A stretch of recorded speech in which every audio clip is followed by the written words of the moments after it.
Britain में 16 साल की उम्र में वोट दे सकेंगे। Hello guys, welcome to my YouTube channel. तो ब्रिटेन में 16 साल की एज से वोटिंग स्टार्ट हो चुकी है। मतलब 16 साल की एज होते ही आप वहाँ के आपको अधिकार है प्रेसिडेंट चुनने का, वहाँ की सरकार चुनने का। एक्सेसिबल एजुकेशन सिस्टम बोला जा रहा है इसको। तो क्या है इसके मायने और क्या देखेंगे हम, कैसे भारत का सिस्टम और ब्रिटेन का सिस्टम कितना मिलता जुलता हुआ है। क्योंकि ऑफ कोर्स 200 सालों तक ब्रिटेन ने राज किया भारत पर, ब्रिटेन की सरकार ने। ब्रिटेन में अब वोटिंग डालने की न्यूनतम उम्र अब 18 से घटकर 16 हो गई है। सरकार ने ऐसा ऐलान किया है कि अब 16 और 17 साल के युवा भी अगले आम चुनाव में वोटिंग कर सकते हैं। ब्रिटेन में मतदान की उम्र में आखिरी बार बदलाव 1969 में हुआ था, जब इसे घटाकर 21 से 18 किया गया था। मतलब जो भी एडवांस टेक्नोलॉजी की चीज़ें होती हैं, जो समाज बदलता है, वहाँ का सबसे पहला बदलाव आप देखें तो वेस्ट के कंट्रीज़ में होता है। अमेरिका, ब्रिटेन, फ्रांस, मतलब यहाँ की जो कंट्रीज़ है वहाँ पे होता है। मतलब पहला स्टेप है जो एक सोसाइटी के चेंज होने का, वो स्टेप आपको वहाँ की कंट्रीज़ में देखने को मिलेगा। अगर कंपेयर करेंगे यहाँ की कंट्रीज़ में, भारत, पाकिस्तान, चाइना जैसी कंट्रीज़ को देखें, तो यहाँ की कंट्रीज़ में बाद में देखने को मिलेगा वो बदलाव। ब्रिटेन में मतदान की उम्र में आखिरी बार बदलाव 1969 में हुआ था। इसे 21 से घटाकर 18 किया गया था। आपको एक एग्जांपल दूं, जो अभी मैंने बात कही, तो जैसे अब आप देखें एक लड़की की फ्रीडम के बारे में, कि एक लड़की भी जॉब कर सकती है, लड़की भी स्टडी कर सकती है, लड़की भी अकेले बाहर निकल सकती है, घूम सकती है, ट्रैवल कर सकती है। तो ये पहले पहले ये चीज़ें वेस्ट की कंट्रीज़ ने एक्सेप्ट की। वहाँ की महिलाओं को देखा, अकेले कहीं भी जाती हैं, मतलब जॉब करती हैं, अकेले रहती हैं, कोई फियर नहीं। देन बाद में आपको इंडिया, चाइना यहाँ देखने को मिला ये सब। तो ये एक बहुत बड़ी चीज़ है कि बदलाव को बहुत जल्दी एक्सेप्ट करते हैं लोग, वहाँ की सोसाइटीज़। इससे पहले 16-17 साल के युवा केवल स्कॉटलैंड और वेल्स में कुछ चुनावों में ही वोट डाल सकते थे, लेकिन अब वे पूरे ब्रिटेन में स्थानीय, क्षेत्रीय और आम चुनावों में हिस्सा ले सकेंगे। ये इसका एक रीज़न ये भी हो सकता है कि पॉपुलेशन को लेकर के पॉपुलेशन कम हो रही है। हमारे देश के युवा जितने जल्दी परिपक्व होंगे, मतलब कहने का मतलब इंटेलिजेंट होंगे, समझने लायक होंगे, उतना देश के लिए अच्छा होगा। क्योंकि किसी देश के युवा उस देश का फ्यूचर होते हैं, उस देश का ब्रेन होते हैं। क्योंकि आज के टाइम में आप देखें तो क्वालिटी ऑफ पीपल्स है, क्वांटिटी ऑफ पीपल्स नहीं है। एक टाइम हुआ करता था जब क्वांटिटी ऑफ पीपल्स क्वालिटी हुआ करते थे। जब चंगेज़ खान का टाइम था तब क्वांटिटी दिखी जाती थी, मतलब जिस समुदाय के जितने ज़्यादा लोग होंगे वो ज़्यादा शासन करेगा, उसका साम्राज्य ज़्यादा बड़ा होगा। लेकिन अपने ईस्ट इंडिया कंपनी के टाइम के बाद से, जब से टेक्नोलॉजी उभर कर आई है, तब से आपने देखा हो तो क्वालिटी ऑफ पीपल्स है। मतलब एक आदमी 10 प्रभारी। आप देखो अमेरिका 30 करोड़ लोग, चाइना 140 करोड़ लोग, भारत 140 करोड़ लोग, लेकिन फिर भी they still back. Why? Because quality of peoples, quality. So focus on quality. इसके वापस टॉपिक में आते हैं। तो इसके अलावा ब्रिटेन की सरकार ने एक नया नियम बनाया है, जिसके तहत अब कोई भी राजनीतिक पार्टी विदेश से 500 पाउंड, करीब 58,000 रुपये से ज़्यादा का चंदा नहीं ले सकेगी, जो कि बिल्कुल सही है। आज आप भारत में देखो तो हर एक पार्टी घूसखोरी से बनी हुई है। हर एक पार्टी के पास है काला पैसा, ऐसा पैसा जिसका कोई हिसाब नहीं।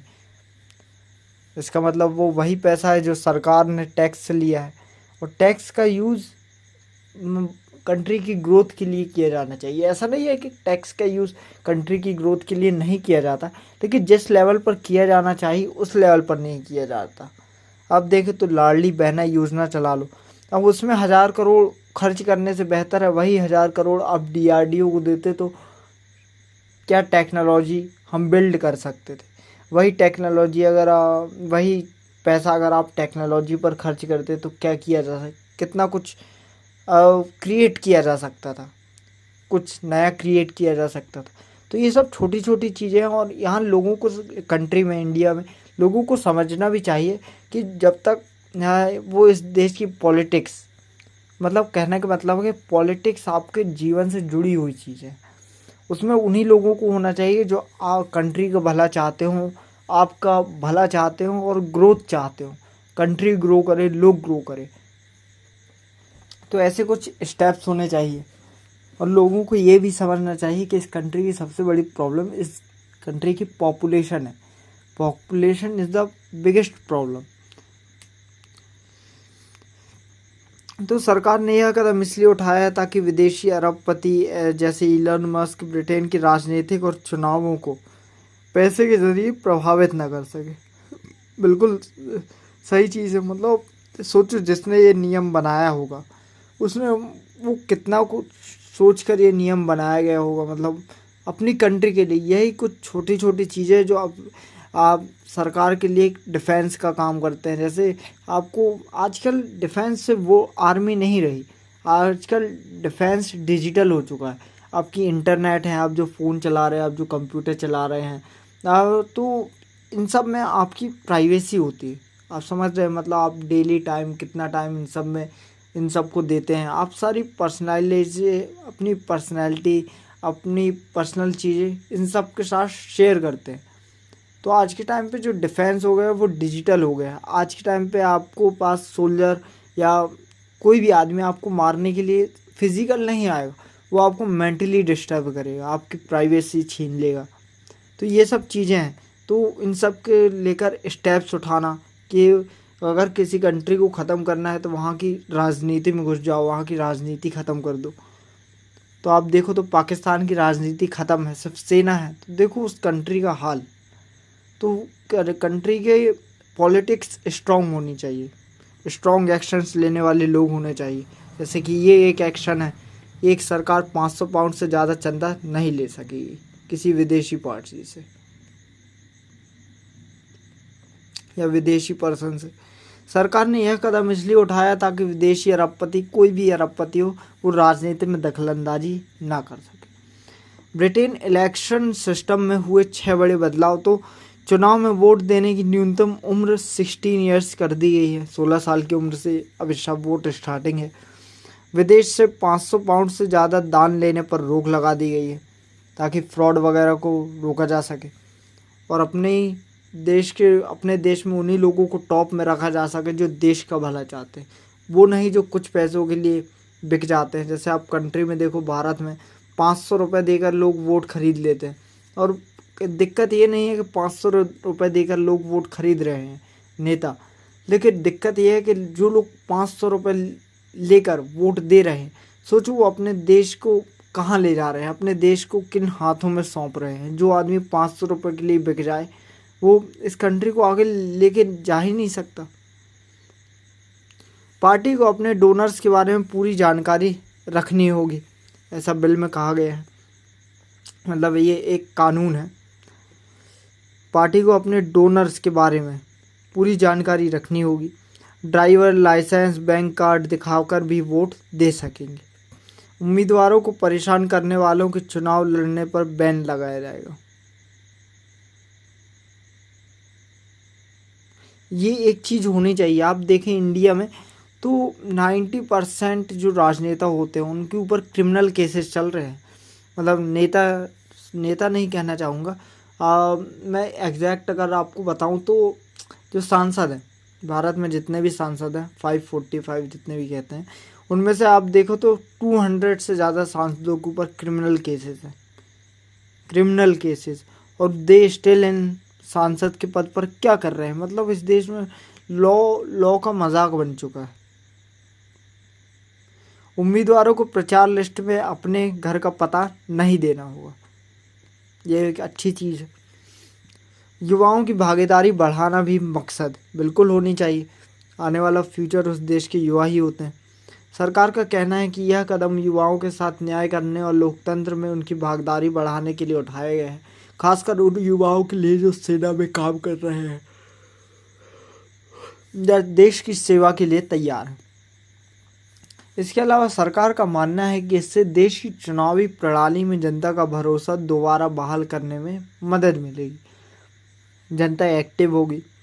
यह फैसला लेबर पार्टी के उस वादे को भी पूरा करता है जो उसने पिछले साल चुनाव से पहले अपने घोषणा पत्र में किया था। देखिए, मतलब जो वादा किया जाता है उस पर अमल किया जाता है, उसे पूरा किया जाता है। ये नहीं कि कुछ भी बोल दिए। यहाँ के नेताओं इंडिया में नेताओं की भाषा देखो तो हिंदू मुस्लिम से ज़्यादा कोई बात ही नहीं करता।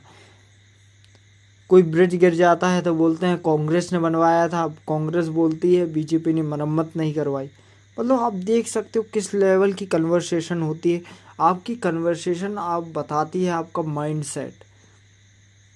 आप समझ रहे हैं, आपके जो बोलते हैं उससे आपका माइंडसेट पता चलता है।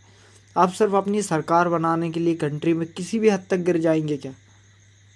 तो ये कुछ चीज़ें हैं जो लोगों को समझनी चाहिए, और लोग इतने ही समझदार होते तो आज भारत टॉप में होता। बट कुछ लोग हैं 1% लोग जिनके पास ब्रेन है, जिनको पता है how to use these things, how to use these things for our country profit. That's why the India top 4 trillion country in the world। 95 lakh आबादी को फ़ायदा होगा। तो IPPR थिंक टैंक के मुताबिक इस बदलाव से ब्रिटेन में 95 लाख युवाओं को फ़ायदा होगा। फिलहाल ब्रिटेन में लगभग 4 करोड़ 82 लाख वोटर रजिस्टर में दर्ज है। उप प्रधानमंत्री एंजेला रेनर ने कहा कि उप प्रधानमंत्री एंजेला रेनर ने कहा कि लोग लंबे समय से लोकतंत्र और सरकारी संस्थाओं में भरोसा खोते जा रहे हैं, बिल्कुल खोते जा रहे हैं, किसी को भरोसा ही नहीं है। इसलिए अब समय आ गया है कि इसमें बदलाव किया जाए। उन्होंने कहा कि 16 साल के युवाओं को वोट देने का हक देना चाहिए, और यह न सिर्फ लोकतंत्र भागीदारी बढ़ाएगा बल्कि भविष्य के लिए समाज को मजबूत भी करेगा। आपको क्या लगता है, क्या भारत में भी कुछ ऐसे बदलाव होने चाहिए? ड्राइविंग लाइसेंस दिखाकर वोट दे सकेंगे। इस बदलाव के साथ साथ सरकार वोटर ID सिस्टम में भी बदलाव कर रही है। अब बैंक कार्ड को भी वोटर पहचान पत्र के रूप में इस्तेमाल किया जा सकेगा। इसके अलावा ड्राइविंग लाइसेंस, वेटरन कार्ड जैसे अन्य पहचान पत्र जो डिजिटल रूप में उपलब्ध होने भी मान्यता दी जाएगी। हालांकि इस पर कुछ विपक्षी नेताओं ने चिंता जताई है कि इससे वोटिंग प्रक्रिया की सुरक्षा कमज़ोर हो सकती है, लेकिन सरकार का कहना है कि वो इससे जुड़ी हुई सुरक्षा पर भी काम करेगी। विदेशी दखलंदाजी रोकने के लिए नियम सख्त हुए, क्योंकि आज के टाइम पे देखो तो आपके आजू बाजू की जो कंट्रीज है वो चाहती हैं कि आपको किसी तरह से गिरा दें, और आपको एक ही चीज़ से गिराया जाता है, आपके अंदर की पॉलिटिक्स को में खामियां निकाल कर या पॉलिटिक्स में दखलंदाजी हो। तो इस दखलंदाजी को रोकना चाहती है ब्रिटेन की सरकार के जो लोग जो टॉप में बैठे हुए हैं। वो सरकार ने कहा कि वह चुनावों में विदेशी दखल को रोकने के लिए नियम सख्त कर रही है, क्योंकि कोई और कंट्रीज़ होती हैं, जो भी कंट्रीज़ वो चाहती हैं कि देश में वो सरकार बने जो हमारे व्यापार में हमारे लिए प्रॉफिटेबल हो। वो ये नहीं देखती कि उस सरकार से उस देश को नुकसान होगा, नहीं, उनको सिर्फ इससे मतलब होता है कि इससे हमको प्रॉफिट होगा। तो इस चीज़ के बारे में सोचती है ब्रिटेन की सरकार, जो कि हर एक कंट्री को सोचना चाहिए, लेकिन हर एक कंट्री सोच नहीं पाती। हर एक कंट्री की सरकार ये सोचती नहीं है। सरकार ने कहा कि वह चुनावों में विदेशी दखल को रोकने के लिए नियम सख्त कर रही है। अब राजनीतिक दान देने वाली कंपनियों को यह साबित करना होगा कि उनका संबंध ब्रिटेन या आयरलैंड से है और वे वहीं से आय अर्जित करते हैं। अभी तक कोई भी ब्रिटिश कंपनी किसी भी राजनीतिक दल को दान दे सकती थी, चाहे वह कंपनी कहीं भी हो और उसका मालिक कोई भी हो। अब अगर कोई शेल कंपनी के ज़रिए किसी राजनीतिक पार्टी को दान देना चाहेगी तो उसे सख्त नियमों का पालन करना होगा। 2024 में राष्ट्रपति ट्रंप के मार ए लोगो रिजॉर्ट में इलोन मस्क के साथ नाइजल फराज की फ़ोटो देखी गई थी। मतलब इस फ़ोटो का ये मतलब है कि पैसों का प्रभाव किसी पार्टी को दिया जाए तो वो पार्टी अपने ही देश के विरोध में न चली जाए, बस इस चीज़ को रोकना चाह रही है सरकार। 58,000 रुपये से ज़्यादा दान मिलने की जांच होगी। यह कदम खासकर उस समय उठाया गया जब अमेरिकी अरबपति इलोन मस्क ने के नाइजल फराज की रिफॉर्म यूके पार्टी को भारी रकम दान देने की बात सामने आई थी।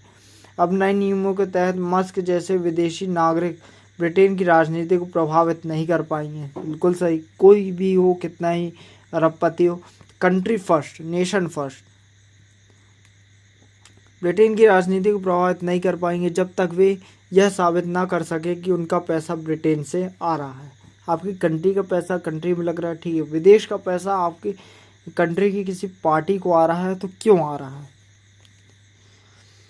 अब 500 पाउंड करीब 58,000 रुपये से ज़्यादा दान देने की सख्ती से जांच होगी। मतलब आप देख रहे हैं 500 पाउंड, वहाँ के 500 पाउंड, यहाँ के 58,000। मतलब क्या लेवल पर है पाउंड, रुपया कितना हाई पर है, सबसे टॉप में है dollar. Why? Because of business technology. आज के टाइम पे लड़ाई के नज़रिए देखे तो बदल चुका है। सबसे बड़ी चीज़ है जो आज के टाइम पे जिस कंट्री के पास टेक्नोलॉजी है वो टॉप में है। खासकर अगर वे विदेश से आए हों तो उनकी जात बहुत कठिन होगी। चुनाव आयोग को अब यह अधिकार भी मिलेगा कि वह नियमों का उल्लंघन करने वालों पर 5 लाख पाउंड तक का जुर्माना लगा सके। 5 लाख पाउंड तक का जुर्माना। भारत से मिलता जुलता ब्रिटेन का पॉलिटिकल सिस्टम होगा ही, क्योंकि ब्रिटेन ने शासन किया है भारत पर, और ये एक सच्चाई है, इसको एक्सेप्ट करना चाहिए। और हमें ये भी एक्सेप्ट करना चाहिए क्यों किया है। अगर हम 200 साल तक गुलाम रहने के बाद अगर हम कहते हैं कि हम आज़ाद हो गए, हम आज़ाद हो गए, तो ये हमको दर्शाता है कि हम कितने कमज़ोर थे कि 200 सालों तक गुलाम थे। जो गुलाम होता है वही आज़ाद होता है। तो हमें वो चीज़ें देखनी चाहिए, हमारी कमज़ोरियाँ। लेकिन लोगों को अपनी कमज़ोरियाँ एक्सेप्टेबल नहीं होती, खासकर भारत में। तो भारत का पॉलिटिकल सिस्टम देखें और यूनाइटेड किंगडम का पॉलिटिकल सिस्टम देखें तो काफ़ी मिलता जुलता है। यूनाइटेड किंगडम एक सॉवरेन देश है जो इंग्लैंड, वेल्स, स्कॉटलैंड और उत्तरी आयरलैंड से मिलकर बना है। इसे यूके या ब्रिटेन भी कहा जाता है। स्कॉटलैंड नॉर्थ में है, उत्तरी आयरलैंड है उसके वेस्ट में, वेल्स पश्चिम में, एंड इंग्लैंड जो मेन है, इनको कहते हैं यूके। इन चारों हिस्सों को मिलाकर बनता है यूके। ब्रिटेन में संसदीय राजतंत्र, यानी यहाँ राजा भी हैं और संसद भी। राजा भारत के राष्ट्रपति जैसा होता है, जबकि प्रधानमंत्री सरकार का प्रमुख होता है। भारत की तरह ब्रिटेन में भी 2 संसद हैं, House of Lords, House of Commons. इसे भारत की राज्यसभा जैसा समझा जाता है हाउस ऑफ लॉर्ड्स को। यहाँ 784 सदस्य होते हैं। इनमें ज़्यादातर किसी क्षेत्र के एक्सपर्ट्स होते हैं। ऐसा नहीं कोई भी उठ के आ गया, नहीं, एक्सपर्ट्स होते हैं। प्रधानमंत्री की सिफारिश पर अप्रत्यक्ष तौर पर राजा सदस्यों की नियुक्ति करते हैं। हाउस ऑफ कॉमन्स के साथ प्रस्तावित कानून पर बहस और वोट करते हैं। साथ ही गैर वित्तीय मामलों में ज़रूरी सुझाव देते हैं। लेकिन जो देते हैं वो एक्सपर्ट्स होते हैं, अपनी फील्ड के टॉप में बैठकर आए होते हैं वो लोग। ऐसे ही नहीं कोई भी आ गया, कोई भी आया, एक भाषण दिया, लोगों ने बोला हाँ ये हमारा राजा है, ये हमारे नेता हैं, बस ऐसा नहीं होता। हाउस ऑफ कॉमन्स की बात करें तो इसे भारत की लोकसभा जैसा समझा जाता है। इस सदन में 650 सीटें होती हैं और आम चुनाव में जीतने वाले नेता हाउस ऑफ कॉमन्स के सदस्य बनते हैं। तो thank you so much watching my video guys, thank you so much. मिलते हैं एक और नई वीडियो में, तब तक के लिए बाय बाय, थैंक यू।